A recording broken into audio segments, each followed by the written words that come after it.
Sir ಅದಕ್ಕೆ ಕಲಾವಿದರ ಸಂಘನೇ ಮೂಲ ಅಲ್ಲ ಸರ್, ಅದರಿಂದ ಏನಾದರೂ ಅಂಥದ್ದೊಂದು ಬೆಳವಣಿಗೆಗಳಾಗ್ಬೋದಲ್ಲ ಅಂತ ನಾನು ಹೇಳೋದು. ಯಾ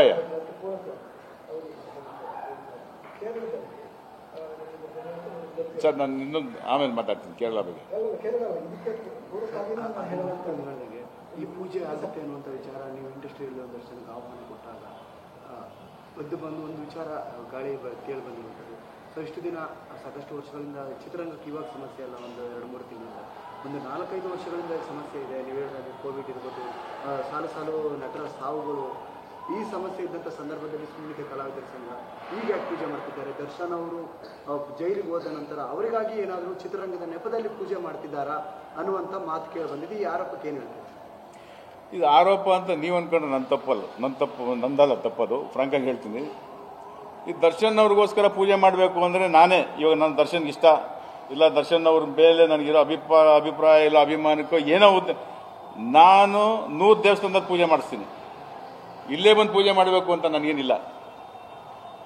ದರ್ಶನ್ ಅವ್ರ ಅದಕ್ಕೋಸ್ಕರ ನಾವು ಪೂಜೆ ಮಾಡ್ತಾ ಇದ್ದೀನಿ, ಅದಕ್ಕೋಸ್ಕರ ಪೂಜೆ ಮಾಡ್ತೀನಿ ಅಂತ ಯಾರನ್ನ ಅಂದ್ಕೊಂಡಿದ್ರೆ ದಯವಿಟ್ಟು ಕ್ಷಮಿಸಿ, ಅದಕ್ಕಲ್ಲ. ಇಲ್ಲ, ಅದನ್ನ ಉತ್ತರ ಕೊಟ್ಬಿಡ್ತೀನಿ, ತಿರ್ಗಾ ಆಮೇಲೆ ಅದ್ರ ಬಗ್ಗೆ ಮಾತಾಡೋದು ಇರಿ. ಏನು ಸರ್, ಉದ್ದೇಶ ಇಷ್ಟೇ. ಈ ಸಂದರ್ಭದಲ್ಲಿ ಈ ಒಳ್ಳೆ ದಿನ ಬಂದಿದೆ, ಮಾಡ್ತಾ ಇದ್ದೀವಿ. ದರ್ಶನ್ ಅವ್ರು ಆಚೆ ಇದ್ದಿದ್ರು ಮಾಡ್ತಾ ಇದ್ವಿ, ದರ್ಶನ್ ಅವರು ಒಳಗಿದ್ದಾರೆ ಅನ್ನೋ ಉದ್ದೇಶಕ್ಕೋಸ್ಕರ ಮಾಡ್ತಾ ಇಲ್ಲ. ಹಂಗೆ ಮಾಡಂಗಿದ್ರೆ ಅವ್ರ ಮನೆಯಲ್ಲೇ ಮಾಡಿಸ್ತಾ ಇದ್ದೆ ನಾನು, ಇಲ್ಲ ನನ್ನ ಮನೇಲಿ ಮಾಡ್ಕೊತಿದ್ದೆ ನಾನು. ಉದ್ದೇಶ ಅದಲ್ಲ. ದರ್ಶನ್ ಅವನು ಸೇರಿಸಿ, ಯಾಕಂದ್ರೆ ಅವರು ಒಬ್ರು ನಾಯಕ ನಟ್ರೆ, ಅವ್ರಿಗೂ ಒಳ್ಳೇದಾಗಲಿ ಅಂತಾನೆ ಬೇರೆಯವ್ರು ಬೇಡ್ಕೋತಾರೆ, ನಾನು ಬೇಡ್ಕೋತೀನಿ. ನಾನು ಇವತ್ತಲ್ಲ, ಅವ್ರು ಜೈಲು ಹೋದಾಗಿಂದಾದ್ರೂ ನಾನು ಒಬ್ಬ ಕಲಾವಿದ, ಇಂಥ ಒಬ್ಬ ಕಲಾವಿದ, ತಪ್ಪು ಯಾರ್ದು ಅನ್ನೋದ್ರ ಬಗ್ಗೆ ನಾವು ಹೇಳೋದು ನಮ್ಗೆ ಗೊತ್ತಿಲ್ಲ. ಇದು ಶಿಕ್ಷೆ ಆಗ್ಬೇಕು, ತಪ್ಪು ಮಾಡಿದವ್ರು ಶಿಕ್ಷೆ ಆಗಬೇಕು ಅನ್ನೋದ್ರ ಬಗ್ಗೆ ಎರಡನೇ ಮಾತೇ ಇಲ್ಲ. ಅದನ್ನು ತಪ್ಪು ಸರಿ ಅಂತ ಹೇಳೋಷ್ಟು ದೊಡ್ಡ ಮನುಷ್ಯ ನಾನು ಅಲ್ಲ, ಸಂದರ್ಭನೂ ಅಲ್ಲ. ಖಂಡಿತವಾಗ್ಲೂ ನಮ್ಮ ಕುಟುಂಬ ಅದು, ನಮ್ಮ ಚಿತ್ರರಂಗದ ಒಂದು ಕುಟುಂಬದಿಂದ ಒಬ್ಬರು ತೊಂದರೆ ಆಗಿದೆ ಅಂದರೆ ನಾವು ಅದನ್ನು ಫೀಲ್ ಮಾಡ್ತೀವಿ. ಅಯ್ಯೋ ಈ ಥರ ಮಾಡಬಾರ್ದಾಯ್ತೇನೋ ಅವರು, ಯಾಕೆ ಈ ಥರ ಮಾಡಿದ್ರು ಅಂತ ನಾವು ಪರ್ಸ್ನಲ್ ಆಗಿ ನಾನು ಬೇರೆ ಹೇಳ್ತೀನಿ. ಬಟ್ ನಾನೊಬ್ಬ ಕಲಾವಿದರ ಸಂಘದ ಕಾರ್ಯದರ್ಶಿಯಾಗಿ ನಂದೊಂದು ಇತಿಮಿತಿ ಇದೆ ಮಾತಾಡೋದಕ್ಕೆ, ಆಯ್ತಾ? ಖಂಡಿತವಾಗ್ಲೂ ದಯವಿಟ್ಟು ನೀವು ಯಾರು ಆ ಥರ ಅಂದ್ಕೊಂಡು ಆ ಥರ ಯಾಕಂದರೆ ನಿಮ್ಮ ಮುಖಾಂತರ ನಮಗೆ ಗೊತ್ತಾಗೋದು, ಸೊ ನಿಮ್ಮ ಮುಖಾಂತರ ನಾನು ತಿಳಿಸ್ತಾ ಇದ್ದೀನಿ. ಖಂಡಿತವಾಗ್ಲೂ ದಯವಿಟ್ಟು ಆ ಥರ ಭಾವನೆ ಇಟ್ಕೊಂಡು ನಾವು ಕಲಾವಿದರ ಸಂಘದಲ್ಲಿ ಈ ಪೂಜೆ ಮಾಡ್ತಾ ಇದ್ದೀವಿ ಅನ್ನೋದನ್ನ ನೀವು ಯಾರನ್ನ ಅಂದ್ಕೊಂಡಿದ್ರೆ ದಯವಿಟ್ಟು ಕ್ಷಮಿಸಿ, ಅದಲ್ಲ.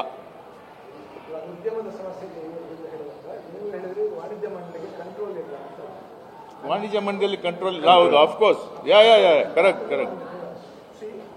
ಬೇರೆ ರಾಜ್ಯಗಳಲ್ಲಿ ಯಾಕೆ ಹೇಳ್ತಾ ಇದ್ದಾರೆ? ಮಲಯಾಳ ಚಿತ್ರರಂಗದಲ್ಲಿ ಕಲಾವಿದರ ಸಂಘಟನೆ ಅದನ್ನು ಇಡೀ ಕಂಟ್ರೋಲ್ ಮಾಡ್ತಾ ಇದೆ ಅಂದರೆ ಪ್ರೊಡ್ಯೂಸರ್ಗಳ ಜೊತೆ ಮಾಡ್ತಾರೆ, ಒಪ್ಪಂದಗಳು ಮಾಡುವಂಥ ಮೊದಲು ಎಲ್ಲ ಅವರೇ ಮಾಡ್ತಾ ಇರುವಂಥದ್ದು ನಮ್ಗೆ ಗೊತ್ತಿದೆ ಅಂತದ್ದು. ಈಗ ಮೊನ್ನೆ ತಮಿಳುನಾಡಿನಲ್ಲೂ ಈ ಸಮಸ್ಯೆ ಬರ್ತಿದೆ. ನಾವು ಅದರಲ್ಲಿ ನಿಲ್ಲಿಸ್ತೀವಿ ಅಂತಂದ್ರೆ ಕಲಾವಿದರ ಸಂಘ ನೇರವಾಗಿ ನಿಂತು ನಾವು ಕೂತ್ಕೊಂಡು ಮಾತಾಡಿಲ್ಲ ಅಂತ ಮಾತಾಡಿದ್ವಿ. ನಾನು ಏನಕ್ಕೆ ಇದನ್ನು ಹೇಳ್ತಾ ಇದ್ದೆ, ಇಲ್ಲಿನ ಸಂಘಟನೆ ಈಗ 2000 ನನ್ನ ನೆನಪು ಸರಿಯಾದರೆ 2018 ಅಂಬರೀಷ್ ಅವರ ನಂತರ ಸಂಘಟನೆ ಇದು ಏನು ಆಗಿದೆ ನನಗೆ ಗೊತ್ತಿಲ್ಲ. ಈಗ ಎಷ್ಟು ಜನ ಮೆಂಬರ್ಸ್ ಇದ್ದಾರೆ ಗೊತ್ತಿಲ್ಲ, ಮೆಂಬರ್ಸ್ ಇದು ಆ ಥರದ್ದೆಲ್ಲ ಆಗಿದೆ. ಅವೆಲ್ಲ ಮಾಡಿ ಎಲ್ಲ ಅಂದರೆ ಒಟ್ಟಾಗಿ ಕಲಾವಿದರ ಸಂಘ ಇರ್ಬೋದು, ಇನ್ನೊಂದು ಸಂಘಟನೆ ಇರ್ಬೋದು, ಎಲ್ಲ ಒಟ್ಟಾಗಿ ಏನಾದರೂ ಮಾಡಲಿಕ್ಕೆ ಸಾಧ್ಯ ಅಂತ ನನಗೆ. ಕಲಾವಿದರ ಸಂಘಕ್ಕೆ ಆ ಶಕ್ತಿ ಜಾಸ್ತಿ ಇದೆ ಸರ್. ಈಗ ತಾವು ಹೇಳಿದ್ದು ಒಂದು ರೆಫರೆನ್ಸ್ ಕೊಟ್ಟಿದ್ದು ಕರೆಕ್ಟಾಗಿದೆ, ತಪ್ಪೇನಿಲ್ಲ.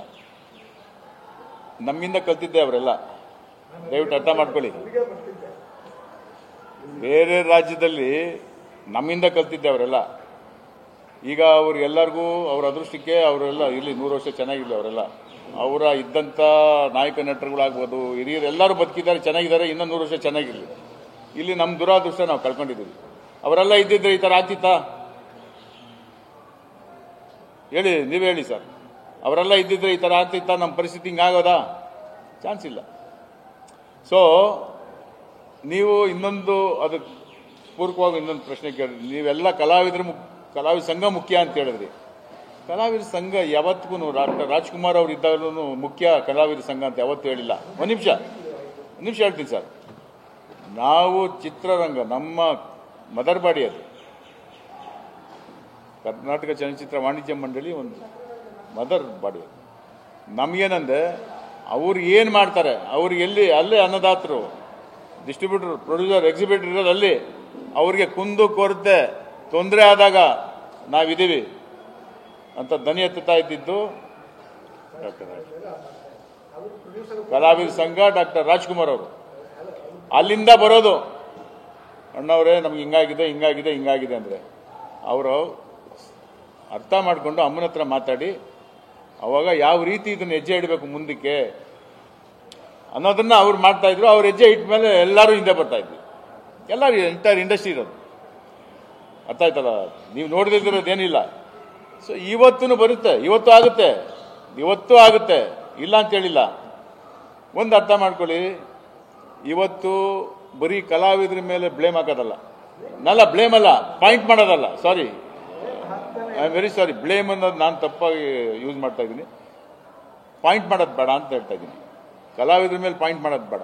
ಕಲಾವಿದ್ರನ್ನ ನೀವು ಯಾವಾಗ ಬೇಕು ಹೇಳಿ, ನಾನು ಕರ್ಕೊಂಬರ್ತೀನಿ. ಯಾವಾಗ ಬೇಕು ಹೇಳಿ, ಯಾರು ಬರಲ್ಲ ಅಂತ ಹೇಳಲ್ಲ, ಎಲ್ಲರೂ ಬರ್ತಾರೆ. ಯಾಕೆ ಅಂಬರೀಷ್ ರವರು ಕಾಲವಾದ ಮೇಲೆ ಎಷ್ಟೋ ಕಡೆ ಅಂಬರೀಷ್ ಅವ್ರು ಇದ್ದಾಗ್ಲೂ ನನಗೆ ಹೇಳೋರೆ ಕರ್ಕೊಂಡೋಗ ಹೋಗೋ ಅಂತ. ಇಲ್ಲ, ನಾನು ಎಲ್ಲೆಲ್ಲಿ ಹೋಗಿಲ್ಲ. ಪಾಪ ವಯಸ್ಸಾಗಿರೋರು, ಸರೋಜಮ್ಮ ಅವ್ರು ಬರೋರು, ಭಾರತಿ ಅಮ್ಮ ಬಂದರು, ಎಲ್ಲ ಬರೋರು ಇವತ್ತಿಗೂ ಬರ್ತಾರೆ ಸರ್. ಏನಕ್ಕೆ ಹೇಳ್ತೀನಿ ಅಂದರೆ ಸರ್, ಹೇಳ್ತೀನಿ ಕೇಳಿ, ನಮಗೆ ಇವತ್ತಿನ ಪರಿಸ್ಥಿತಿಯಲ್ಲಿ ಏನಾಗುತ್ತೆ, ಆ ಗೇಟೆಲ್ಲ ಕ್ಲೋಸ್ ಆಗಿದ್ದು ಓಪನ್ ಆಗೋಯ್ತು, ಡಬ್ಬಿಂಗ್ ಅನ್ನೋದು ಓಪನ್ ಆಗೋಯ್ತು, ನಮ್ಮ ಚಿತ್ರರಂಗದ ಕಂಟ್ರೋಲ್ ಹೋಯ್ತು. ಆಡಿಯನ್ಸು ನಮ್ಮ ವ್ಯಾಪ್ತಿಯಲ್ಲೇ ನಮ್ಮ ಚಿತ್ರಗಳನ್ನ ನೋಡ್ಕೊಂಡು ಬೆಳ್ಕೊಂಬಂದರು. ಯಾವಾಗ ಬೇರೆ ಭಾಷೆ ಚಿತ್ರಗಳು ಕನ್ನಡದಲ್ಲೇ ಬರೋಕ್ಕೆ ಶುರು ಆಯಿತೋ ಅವ್ರಿಗೂ ಮನೋರಂಜನೆ ಬೇಕು. ನಾವು ಅವ್ರು ತಪ್ಪು ಅಂತ ನಾವು ಹೇಳೋದಿಲ್ಲ. ನಮ್ಮ ಕಲಾವಿದರ ಸಂಘದ ಅಂಬರೀಷ್ ರವರೇ ಹೇಳ್ತಾ ಇದ್ರು, ಬರೋ ವರ್ಷ ಇದನ್ನ ಎಲೆಕ್ಷನ್ ಮಾಡ್ಬಿಡೋಣ ಕಣೋ, ಎಲೆಕ್ಷನ್ ಮಾಡಿಬಿಟ್ಟು ಅದನ್ನ ಏನು ಬೇಕೋ ಪ್ರೊಸೀಜರ್ ಪ್ರಕಾರ ಏನು ಬೇಕೋ ಮಾಡೋಣ ಅಂತ. ಆಯ್ತಣ್ಣ, ಮಾಡೋಣ. ನಮ್ಮ ದುರಾದೃಷ್ಟ ಅವ್ರನ್ನ ಕಳ್ಕೊಂಡ್ವಿ ನಾವು. ಸಂದರ್ಭ 25ಕ್ಕೆ ಇಟ್ಕೊಂಡಿದ್ವಿ, ನವೆಂಬರ್ 25ಕ್ಕೆ. 24ಕ್ಕೆ ಅವ್ರು ಕಾಲವಾದ್ರು. 24 ನವೆಂಬರ್ 24, 25ಕ್ಕೆ ಜನರಲ್ ಬಾಡಿ ಇಟ್ಕೊಂಡಿದ್ದು ಏನಾಯ್ತು, ಲೈಟ್ ಅರೇಂಜ್ಮೆಂಟ್ ಆಗಿತ್ತು, ಎಲ್ಲರಿಗೂ ಇದಾಯ್ತು, ಪಾತ್ರೆ ಎಳಿಸ್ತಾ ಇದ್ರು. ಅಷ್ಟೊತ್ತಿಗೆ ಮಂಡ್ಯದಲ್ಲಿ ಒಂದು ಆಕ್ಸಿಡೆಂಟ್ ಆಗಿದ್ದಕ್ಕೆ ಈ ಅಪ್ಪ ತುಂಬ ಎಕ್ಸೈಟ್ ಆಗ್ಬಿಟ್ರು, ಅಳಕ್ಕೆ ಶುರು ಮಾಡಿಬಿಟ್ರು. ಯಾವತ್ತು ಹತ್ತಿದ್ದು ನಾನು ನೋಡಿಲ್ಲ. ಆ ಸಂದರ್ಭದಲ್ಲಿ ಏನಾಯಿತು, ಯಾವುದು ಇದು ಮಾಡಿ ನಾಳೆ ಯಾರಾದರೂ ಈ ಮೀಡಿಯಾದವ್ರು ಕೇಳ್ಬೋದು, ಅಲ್ಲಿ ಅಪಘಾತ ಆಗಿದೆ, ನೀವು ಇಲ್ಲಿ ಜನರಲ್ ಬಾಡಿ ಮಾಡ್ಕೊಂಡು ಊಟ ಮಾಡ್ಕೊಂಡು ಬೇಜವಾನಿ ಮಾಡ್ತಾ ಇದ್ದೀರಾ ಅಂತ ಕೇಳಿದ್ರು. ಉತ್ತರ ಹೇಳೋಕ್ಕಾಗಲ್ಲ, ಕ್ಯಾನ್ಸಲ್ ಮಾಡು ಅಂತ ನನ್ನನ್ನು ಕಳಿಸಿದ್ರು. ಜೊತೆಲೇ ಇದ್ವಿ, ಬೆಳಗ್ಗೆಯಿಂದ ಸಂಜೆ 1 ಅವರಲ್ಲೇ 1 ಗಂಟೆಯಲ್ಲಿ ನೋಡ್ರು ಅಂತಂದು ನಾನು ದೊಡ್ಡಣ್ಣ ಬಂದ್ವಿ. ಲಾಸ್ಟ್ ಅಲ್ಲಿ ಡೈನಿಂಗ್ ಟೇಬಲ್ ಕೂತ್ಕೊಂಡು ಟಿವಿ ನೋಡ್ತಾ ಇದ್ರು. ಅವ್ರು ಫುಲ್ ಬೆಳಿಗ್ಗೆಯಿಂದ ಮಕ್ಕಳು ಬಸ್ಸಲ್ಲಿ ಮುಳುಗಿದ್ದು ತುಂಬಾ ಹತ್ಕೊಂಡು ನಾವು ಫಸ್ಟ್ ಟೈಮ್ ನೋಡಿದ್ದು ಅಂಬರೀಷ್ ಅವ್ರು ಅಷ್ಟೊತ್ತಿದ್ದು. ಆಮೇಲೆ ನಾನೇ ಮೀಡಿಯಾಗೆ ಮಾತಾಡಿಸ್ದೆ, ನಾನು ಮಂಡ್ಯಾಗ ಹೋಗ್ಬೇಕು ನಾನು ಅಂದರು. ಡಾಕ್ಟ್ರಿಗೆ ಬೇಡ ಅಂದರು. ಇಲ್ಲ ಇಲ್ಲಿಂದ ನಿಮ್ಗೆ ಮಾತಾಡ್ಸೋಣ ಅಂದ್ಬಿಟ್ಟು ಎಲ್ಲ ಚಾನಲ್ಗೆ ಮಾತಾಡ್ಸಿದೆ ನಾನು. ಅದಾದಮೇಲೆ ನಮ್ಮ ದುರಾದೃಷ್ಟ 25 ಆಯಿತು. ಮತ್ತೆ ಆ ಸಂದರ್ಭಗಳು ಕೋವಿಡ್ ಬಂತು, ಏನೇನೋ ಬಂತು.